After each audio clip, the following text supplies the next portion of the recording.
I greet everyone who is watching the Sotnik TV channel at this moment. Today is April 29, 2024, Monday.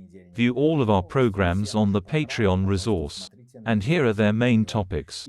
The call by Ukrainian President Zelensky to speed up the delivery of air defense systems, as well as to begin formal negotiations on Ukraine's accession to the European Union and NATO, came against the backdrop of intensifying offensive operations by the Russians, who are trying to achieve as much success as possible before assistance from the United States arrives in Ukraine. We are still waiting for the supplies that were promised to Ukraine, Zelensky said in an evening video message. The situation of Ukrainian troops at the front continues to deteriorate, and arms supplies under the new aid package approved on April 23 are vital. The Commander-in-Chief of the Armed Forces of Ukraine, Alexander Syrskyi, published a large post on his Telegram channel on Sunday evening, in which he spoke about the aggravation of the situation at the front and the tactical successes of the Russian troops. Experts at the U.S. Institute for the Study of War said that in the coming weeks, before American military aid begins to arrive, Russian troops are likely to achieve significant tactical gains, but are unlikely to be able to break Ukrainian defenses.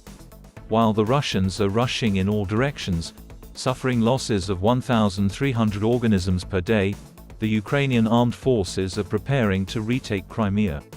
Ukraine considers the destruction of the Kerch Bridge its top priority. Meanwhile, Italy joins the supply of Storm Shadow missiles to Ukraine. A protest against the law on foreign agents took place again in Tbilisi on Sunday evening. There were some clashes with the police. On Monday, the Georgian parliament is considering this odious law in the second reading. The U.S. State Department has already officially stated that if it is adopted, foreign policy relations with Georgia will be reviewed. The mafia is immortal. Schematosis is eternal. Western banks that remained to operate in Russia filled the fascist budget with gigantic tax contributions. As part of strengthening European defense, Macron said he was ready to discuss the idea of using French nuclear warheads to defend the European Union. Watch in the program, Postscript. In Ukraine, they're eagerly awaiting the F-16, while experts believe that for the fighters their appearance in the Ukrainian skies will be the most difficult test in the entire history of their existence. Judging by opinion polls, Trump is leading in the presidential race, but this does not bother Biden at all.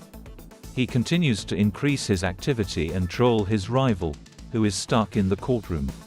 And that is all. Watch all of our videos on Patreon, and I salute those who are becoming our patrons right now. Hugs to everyone. See you on Thursday. Glory to Ukraine.